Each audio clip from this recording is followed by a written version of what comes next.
तो दिल्ली विजय के बाद प्रधानमंत्री मोदी ने आम आदमी पार्टी पर जोरदार हमला बोला और इसी के साथ चलिए आगे बढ़ते हैं और अब शुरुआत करते हैं बात पते की। अगर संकल्प सत्य हो तो सिद्धि जरूर होती है। आज दिल्ली में भी कुछ ऐसा ही हुआ है। बीजेपी 27 साल बाद इतिहास रच चुकी है। सिंगल डिजिट की पार्टी पूर्ण बहुमत के साथ सरकार में है और नरेंद्र मोदी के नेतृत्व में दिल्ली का किला फतेह कर बीजेपी साबित कर चुकी है। दिल्ली में डबल इंजन की सरकार पर जनता को पूरा भरोसा है। तभी हर तरफ भगवा लहरा रहा है। जय श्री राम की गूंज से देश की राजधानी दिल्ली सियासत की नई कहानी लिख चुकी है। गले में भगवा, आंखों में आंसू और जुबान से जय श्री राम के उद्घोष उस जश्न के लिए है जिसका सपना सजो ये सनातनी 27 साल से इंतजार कर रहा था। दिल्ली में बीजेपी के लिए ये जीत कितनी बड़ी है, परवेश वर्मा के उत्साह से समझा जा सकता है। एक हाथ में बीजेपी का झंडा, दूसरे हाथ में भगवान श्री राम की तस्वीर और ढोल नगाड़ों पर झूम रहे कार्यकर्ताओं का जोश हाई है। पूरी दिल्ली केसरिया रंग में रंग चुकी है। मोदी के नारों से माहौल भगवामय हो चुका है। दिल्ली की जनता का बहुत बहुत एक बार फिर से धन्यवाद करता हूं। और ये जीत, ये प्रधानमंत्री नरेंद्र मोदी जी की जीत है, ये सभी दिल्ली वासियों की जीत है। ऐसा पहली बार हो रहा है जब दिल्ली में डबल इंजन की सरकार बन रही है, जिसमें अहम भूमिका प्रधानमंत्री मोदी की है, क्योंकि इस चुनाव को भी नरेंद्र मोदी के चेहरे पर लड़ा गया और रिकॉर्ड नंबर से जीत का परचम लहरा दिया। मोदी जी 27 साल का वनवास आपने कटवा दिया, जैसे राम मंदिर बना दिया, जैसे 144 साल बाद आज इतना बड़ा महायज्ञ हो रहा है और मुझे लगता है कि दिल्ली में भी ये यज्ञ से कम नहीं है। सचमुच दिल्ली में बीजेपी के लिए आज का दिन किसी यज्ञ से कम नहीं है। बीजेपी के लिए आज ही होली, आज ही दिवाली और आज ही सारे त्योहार मनाने का योग 27 साल बाद आया है। दिल्ली में बीजेपी की जीत में राष्ट्रीय स्वयंसेवक संघ का भी बड़ा हाथ रहा। बीजेपी से तालमेल करके जिस तरह से आरएसएस कार्यकर्ताओं ने दिल्ली में ग्राउंड पर काम किया, उससे बीजेपी के वोटर बूथ पर खींचे चले आए और बम्पर जीत का रास्ता तय कर दिया, जिसके नतीजे भी सामने आए। पहले हरियाणा में भारतीय जनता पार्टी की जीत हुई, उसके बाद महाराष्ट्र में भी आरएसएस और बीजेपी के तालमेल ने रंग दिखाया और प्रचंड बहुमत से भारतीय जनता पार्टी की जीत हुई।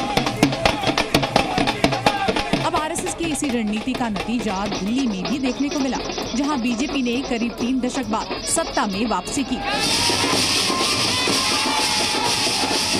लेकिन आरएसएस ने आप के किले को ढहाने के लिए जिस रणनीति पर काम किया, उसने जीत पक्की कर दी, जिसके लिए आरएसएस ने दिल्ली में करीब 1.5 लाख छोटी छोटी गोष्ठियां की। दिल्ली के हर बूथ में करीब 10 से ज्यादा गोष्ठियां आयोजित की गई। इसके लिए दिल्ली के सभी 13,033 बूथों पर जाकर डोर टू डोर संपर्क किया गया। देश भर से आरएसएस के कार्यकर्ता 5.5 लाख घरों में जाकर बीजेपी की वापसी का रोड मैप तय कर दिया और इनके टारगेट पर जो सबसे बड़ा वर्ग था वो था मिडिल क्लास। ऐसा दावा किया जा रहा है कि आरएसएस की मेहनत से ही मिडिल क्लास के वोटर को बूथ तक लाया जा सका। चुनावों में सबसे छोटी रणनीतिक बैठक बूथ स्तर या मोहल्ला स्तर की मानी जाती है और सूत्रों की माने तो राष्ट्रीय स्वयंसेवक संघ ने अपने ग्राउंड जीरो नेटवर्क के जरिए सीधे घरों में पहुंचने के लिए ड्राइंग रूम मीटिंगों को जरिया बनाया। इन मीटिंगों के माध्यम से आरएसएस के स्वयंसेवकों ने अपने बूथ के परिवारों में जाकर उनके ही घरों में बैठकें आयोजित की। राष्ट्रवादी और विकास आधारित एजेंडे के साथ साथ झूठ, भ्रष्टाचार और भ्रम फैलाने वाले मुद्दों को सामने रखकर वोट डालने की अपील की। आरएसएस ने ज्यादा से ज्यादा वोटिंग प्रतिशत को लेकर भी लक्ष्य तय किया था। इसके लिए पहले की तरह बूथों को A, B, C और D ग्रुपों में बांटा गया, जिसके लिए आरएसएस के कार्यकर्ताओं ने जी तोड़ मेहनत की और दिल्ली की सत्ता पर बीजेपी की वापसी का रास्ता तय किया। दिल्ली में बीजेपी 27 सालों के बाद प्रचंड बहुमत से सरकार बनाने जा रही है, लेकिन बीजेपी को दिल्ली में ये जीत इतनी आसानी से नहीं मिली है, बल्कि इसके लिए भारतीय जनता पार्टी के नेताओं ने एक पुख्ता रणनीति बनाई थी। एक ऐसा मेगा प्लान तैयार किया था जिसके तहत पार्टी ने पूरी ताकत झोंक दी थी और दिल्ली की सड़कों पर अपने सांसदों और नेताओं की पूरी फौज उतार दी थी, जिसकी मॉनिटरिंग खुद केंद्रीय गृह मंत्री अमित शाह कर रहे थे और वोटिंग से 10 दिन पहले अपनी इस माइक्रो रणनीति से दिल्ली की जीत का रास्ता तय कर लिया। बीजेपी ने दिल्ली की सभी 70 सीटों पर अपने 240 सांसद उतार दिए, यानी एक सीट पर करीब 3 से 4 सांसद घर घर जाकर प्रचार कर रहे थे। साथ ही बीजेपी राज्यों के मुख्यमंत्रियों ने भी दिल्ली की गलियों की खाक छानी। जिसमें बीजेपी ने दिल्ली में जीत का परचम लहराया और करीब 27 साल बाद दिल्ली की सत्ता में वापसी की। माननीय मोदी जी के नेतृत्व में दिल्ली में कमल खिला। भारतीय जनता पार्टी के सभी लीडर्स जिस तरह से दिल्ली में प्रचार किया, उसी कारण आज दिल्ली में भारतीय जनता पार्टी की सरकार आ गई है। और भारतीय जनता पार्टी की रणनीति इतनी पुख्ता थी कि कोसों दूर दिख रही कामयाबी ने उनके कदम चूम लिए। बीजेपी ने अपने सांसदों को उनके प्रदेश की आबादी वाले इलाकों में तैनाती की। एक मंडल में 2-2 सांसदों की ड्यूटी लगा दी थी। खुद बूथ कार्यकर्ताओं ने सांसदों को दिल्ली की गलियों में प्रचार के लिए घुमाया। खुद प्रधानमंत्री नरेंद्र मोदी भी मैदान में उतरे।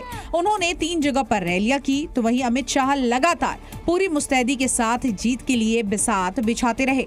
रणनीति नतीजों में तब्दील हुए और बीजेपी कार्यकर्ताओं ने पूरी दिल्ली में जीत का जश्न मनाया।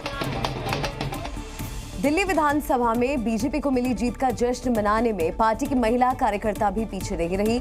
उन्हें भी पटाखे जलाकर नाचते गाते हुए अपनी खुशी जाहिर करते हुए देखा गया। और दिल्ली की सत्ता में वापसी के बाद पार्टी की महिला कार्यकर्ता भी जोरदार जश्न मनाती हुए दिखाई दी। बीजेपी महिला कार्यकर्ताओं ने बैंड की धुन पर जमकर डांस किया और मोदी मोदी के नारे लगाए और बीजेपी के दूसरे कार्यकर्ताओं ने भी उनके मोदी मोदी की नारेबाजी में शामिल हो गए। बीजेपी की जीत के जश्न में पार्टी की महिला कार्यकर्ता इतनी डूबी थी कि एक ने बैंड वाले के हाथों से बाजा ले लिया और खुद उसे बजाने लगी।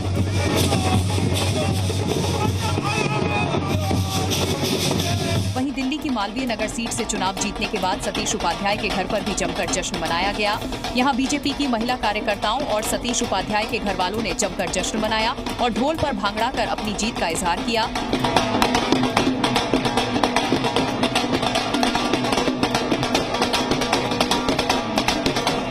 वहीं दिल्ली के माधीपुर में बीजेपी कार्यकर्ता बीजेपी की जीत का जश्न मनाते नजर आए और ढोल पर थिरकते हुए दिखाई दिए।